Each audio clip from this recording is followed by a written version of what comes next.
Hey everyone, it's Lisa Danforth, and I am here with the spectacular Sarah Clay. I am so thrilled to have you, Sarah. Thanks for joining me. Thank you for inviting me, Lisa. It's very exciting to be here. I met Sarah at Social Media Marketing World last month. We hit it off, and I couldn't wait to bring her on here to share her expertise. But before we jump in, because we've only got a short period of time, I just want to share a little bit about Sarah and why we have her here today talking. So Sarah is an award-winning social media trainer and strategist. She has 10 years experience heading up marketing and PR departments. She focuses on training business owners how to love and leverage LinkedIn to accelerate their business growth. Sarah offers a no-nonsense, accessible approach to her teaching while injecting some fun into the learning, which I knew I liked you. Fun is so very important with that. But Sarah has been dubbed the queen of simplifying LinkedIn. So I cannot wait to hear what you have to say so I can start simplifying things. So welcome. Thank you very much, Lisa. What a fantastic introduction. Thank you. Your bio. I feel I should be wearing my crown. I know. Perfect. So how do we start with simplifying our LinkedIn? Like, what is the first thing that we need to do to really make that impression? Like we talked about 7 seconds to make an impression. We've got to make it count. That's 7 seconds. It's really not very long. And I think it's getting shorter and shorter, the more we're online. And what's interesting is I get the same comment whenever I join a live thing or a meeting, and you said the same thing. Wow, your background really pops. And, my purple and orange branding just goes with me everywhere. And so I'm very consistent. So being consistent, I think, keeps it easy for you because you know what you're doing and you know where you're at, but it also keeps it really simple for your audience, because if you're keeping things consistent, they know it's you, they know where you are, they know how to find you, they know when you're there. And I think that's a really important first step, is being consistent in everything you do on LinkedIn, and your branding, appearing, etc. Consistency is, I hear that over and over and over again. And I will say that once I became consistent on posting on LinkedIn, everything else just became easier. So I agree with that whole simplifying. But let's talk a little bit more about that consistency. Like, yes, the branding piece is incredibly important. Can you talk a little bit about the posting? If you post once a week, then be consistent. Should you post 5 times a week? Like, how can we simplify it in a way that makes it easy for us to continue? Oh, great question. So, with regards to how often you post on LinkedIn, there is one rule which is sort of buried in research, etc., which is you're better off not posting more than once in a 24-hour period, because the second post drowns out the first post. Now, I say this to some people and they go, well, I'm not going to post that much. Are you crazy? I'm lucky if I can do once a fortnight. But it's about being consistent. So before you start any scheduling or any strategy with regards to content, think about how much content you can generate and how much time you have to create those posts and actually post them. And if you can post once a fortnight, post once a fortnight. If you can post once a week, twice a week, twice a week. If you can post every day, post every day. But what's really important is this consistency. So if you've got a whole stack of content, you've worked on a project or something, don't just go, woohoo, let's put it all out. Great, I'm going to post every day for the next 3 weeks, and then poof, nothing. Right. Because it's like having that best friend at school. You see each other every day, and then the school holidays occur. We've got 6-7 weeks here, and then you don't see them. And you kind of forget about them a bit. And then you meet them again in the September, and it's like, oh, hi, and you've got to start all over again. Whereas if you'd been seeing each other once a week all the way through, you keep that relationship. It's very well said. And again, that consistency. I also loved what you said was the timing. So yes, consistency, but to simplify it and to make it more effective and to make that more of an impression is making sure that you post less than 24 hours in between, a little bit more than 24 hours, which is going to be completely key in getting out there and getting that visibility so that the algorithm likes you and jumps on. So I just want to give a shout out to Sarah Stones. Thank you so much for joining us, Sarah. We saw you jumped on a few minutes early and we really appreciate it. Thank you. Thank you. Hi, Sarah. Nice to see you. All right. So let's talk a little bit about, all right, we've got the consistency and the timing. Let's talk a little bit about personality.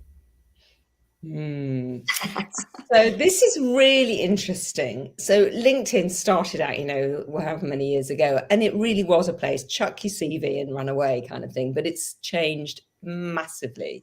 And, 2 years of lockdown saw huge, huge, huge changes in LinkedIn, and people became much more personal and talking about their personality and things that were happening to them. And there's a phrase that's going around, it isn't Facebook. Well, you know what? We work with people. People work with people. We want to know what you're doing. We don't necessarily want to know every meal you're having and but we do. It's important that our personality comes through. And we were talking earlier, Lisa, weren't we, about collaborating rather than competing with people in your industry. So as you said, there's lots of coaches on LinkedIn, but people will choose you because you're you. Mm-hmm. And you need to show your USP. You need to show your superpower. And in fact, a really good resource is a lady called Timea Kadar, who's written a book called Your USP is You. And it is. Ooh. Yeah. Will you share that in the comments when we're done? done? Will. Yes, I definitely will. And that's what makes people, that's why people work with a particular person over somebody else. It's because of their personality. Yes, of course, there's price and there's availability and other things to consider as well. But because you're you, you're presenting yourself in a different way from everybody else. So show that personality. That's really interesting for people. It's really important. I think part of that personality, you showed up, was it last week with, or the week before, with Mary Fainbrandt and Mika, and I'm not even going to try to pronounce Mika's last name. Langenheisen, I think. Thank you. I appreciate that. And that showed all three, your personalities, what sets you apart, the way that you collaborate. If you're collaborating with other LinkedIn experts, to be able to collaborate and support your team members, I think that shows an immense amount of the personality. Absolutely. And people watching that show, so some of my audience watch that show and they might think, oh, wow, I really like what Mika's saying. I'm going to go and work with her. That's cool. That's fine. Because she works in a different way from how I work. And I think as LinkedIn trainers and coaches, we're very happy with that. And that's what we do. So I have a membership, which Sarah is a member of. I don't know that anybody else has got a membership, and if they have, it's certainly not like mine. So, right. So that separates. That's one of the things that separates different people is how they structure their learning and how they share. Let's take that personality and move it into what we were talking about in the green room: perfectionism. Where do we get just stuck in that perfectionism? Whether it's with our profile, whether it's our posting or whatnot, or, how do we show our personality without having to show up perfect? Oh, that's a good question. Okay. So done is better than perfect. I mean, this is very, very much about that. And yeah, okay, I might show up here and I'm there, I've got my makeup on, I'm looking okay. But at the end of the day, I'm still me and I'm just here. So I didn't go and study a whole load of stuff to be here. We didn't know how this conversation was going to go. It's just going to go. And people get very, very nervous. And that's, I think I said in the green room, people feel they have to put their jacket on before they even arrive on LinkedIn sometimes because they feel it's so stiff. But I think you had a phrase. What was the phrase you said about perfection? Progress over perfection, because perfection gets in the way of possible. And I believe that through and through. It's just, we get so caught up in perfectionism, but no one's perfect. No. So we've got to, progress over perfection.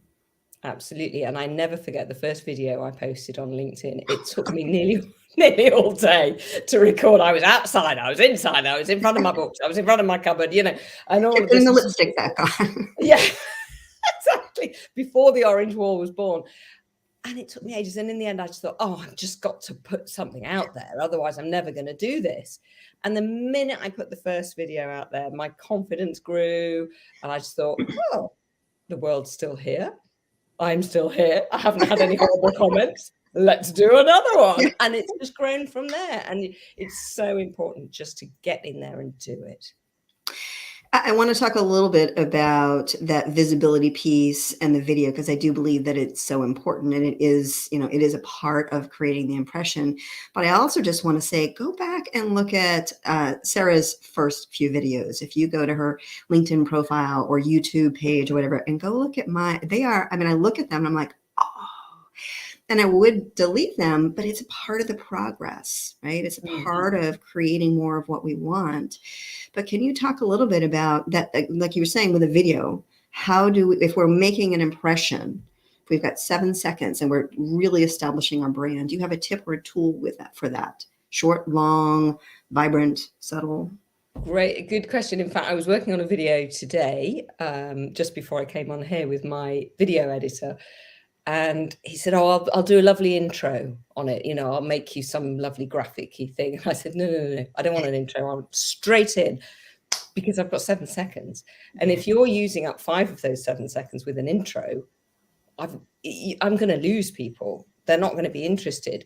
So it's about that initial 7 seconds, adding value, creating a reason for people to want to carry on watching.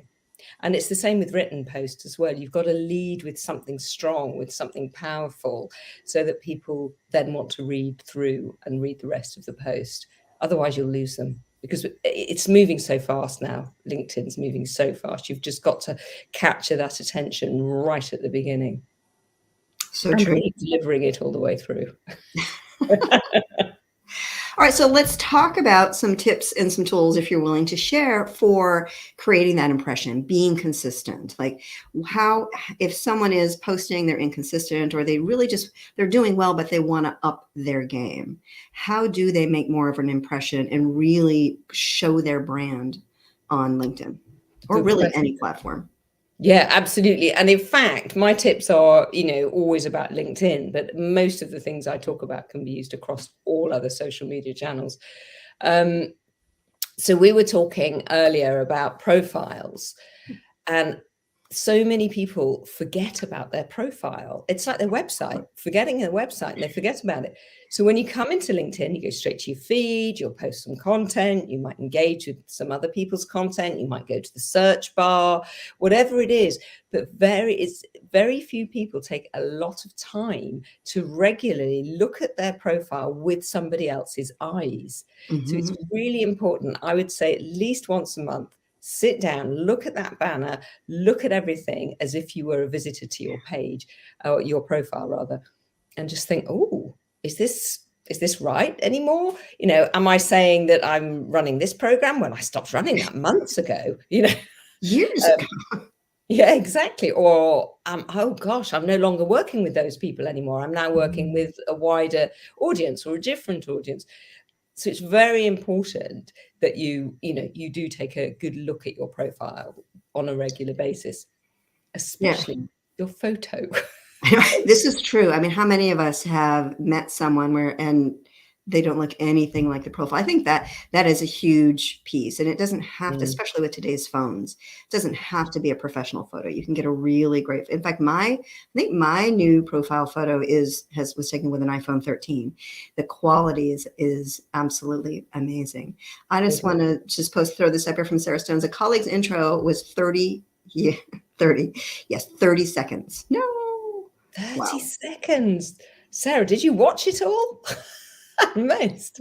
Exactly. It was probably like a 45-second video. Yeah.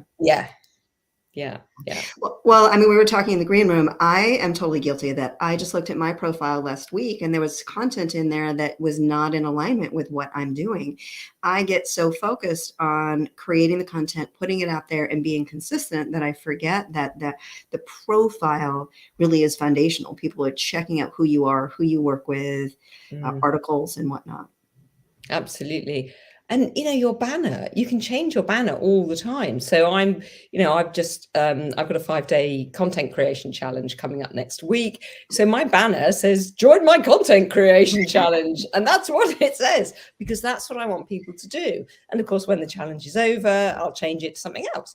And I think people think once their banner's up, that's it. They don't, they shouldn't change it, or they don't bothered to change it, but it's important to keep people up to date with what you're doing.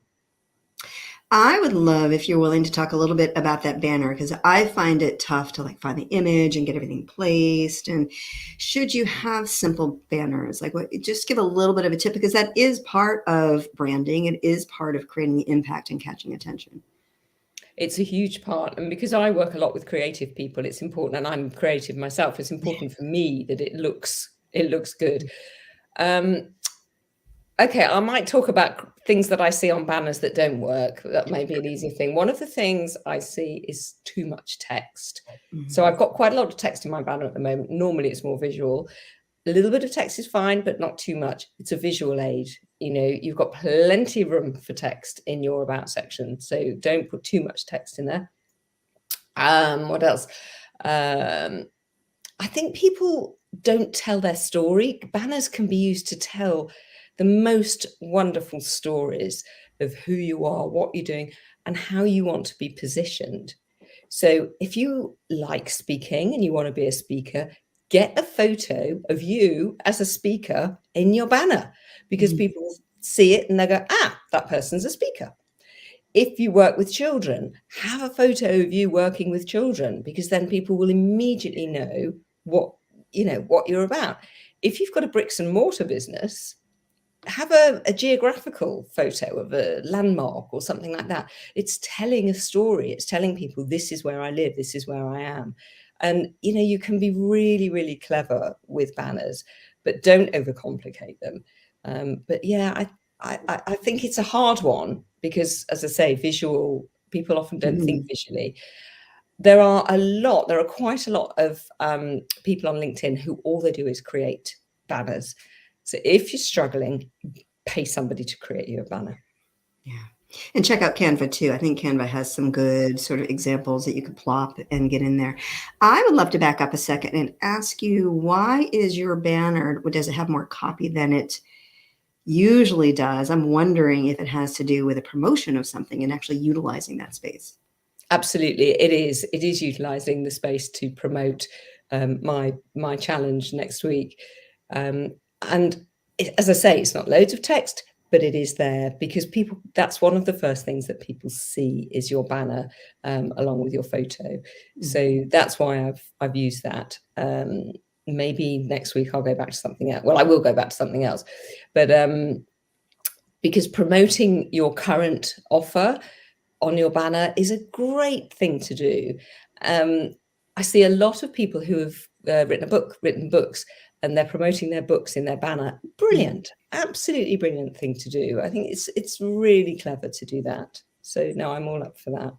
I love it. It's just, why not utilize that space? And everything that you're saying, this is the beauty of it, is it really is simplifying LinkedIn. There are certain tweaks that you can do, and you don't have to do them all at once, right? You can just sort of plop in, maybe schedule 15 minutes here or there throughout your week to say, I'm just going to scan my profile this week. Next week, I'm going to change up the featured section. We've got just a couple more minutes. If you could talk a little bit about just, either the creator mode or different ways that we can utilize the LinkedIn newsletter or something like that really helps us establish our brand and our personality and visibility. Okay, well, I'm going to circle back to talking about our profiles, and I'm going to talk about what was called Cover Story, which is now called our profile video. So, and I know, Sarah's just changed her banner today. I'm going to go and have a look in a minute, Sarah. She also popped in and said, no, she didn't watch the entire thing. So awesome, Sarah. I'll have to go and check it out. Thank you. And Adina is here as well. Hello. Hello. Yeah, so your cover story is brilliant. And I know I talked about it last week on Mary Fane Brandt's live, but it's like Harry Potter. So it's your profile photo, and then kind of behind your profile photo, you can record a 30-second video. So, and when you visit somebody's profile and they've got their profile video there, you see their photo and whoosh, it comes to life and there's this video and it is just like Harry Potter.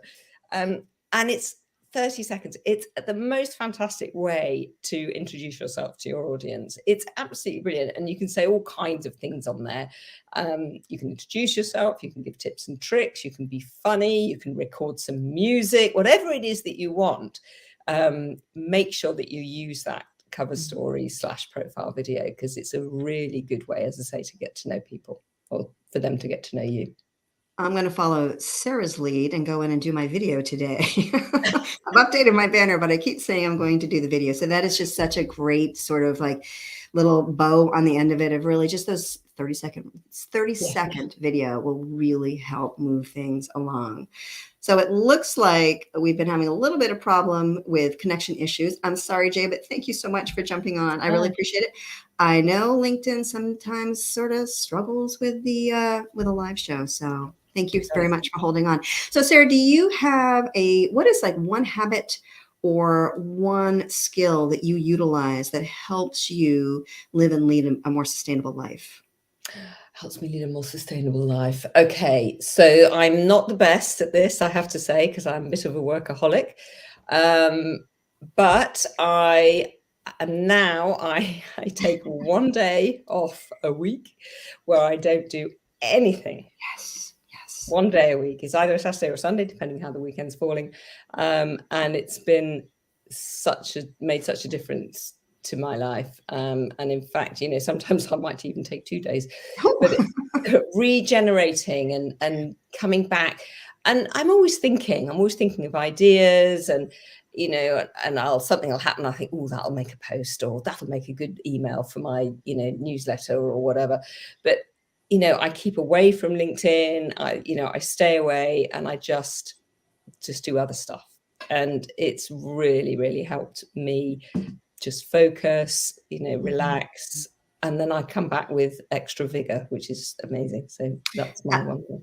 I love that. I mean, it's really pausing and stepping back and refilling your bucket so that you can serve at a high level, because you're clearly so passionate about what you do. So thank you so much for sharing today. Where can people get a hold of you, Sarah? What's the best place? Right here on LinkedIn. I'm not really on Facebook so much. I'm a little bit on Instagram, but come and find me on LinkedIn. This is where I hang out. It's it's a place I love. I use it for pleasure as well as work, and I absolutely love it. So if you can't find me on LinkedIn, I don't know where you're looking, but because I'm here. So yes. You are. I see you all over, which is great. I love learning from you. So if you reach out to Sarah, be sure to mention that you saw her on the show so she knows where you're coming from. And if you're watching and you have any questions, please pop them in the chat, whether right now or on the replay, so that we can pop back in and be able to answer all of your questions. Sarah is brilliant and is a wealth of information. And please join next week, which is April 27th. I cannot believe we're at the end of the month. I'll have Nikki Groom on. She's an author, a podcast host, and a coach. So join us next week at 10 a.m. For another live. Sarah, thank you so much for sharing your brilliance with us. I really appreciate it. Oh, thank you, Lisa. It's been an absolute pleasure being your guest. Thank you. Thanks for joining us. All right. Bye. Bye.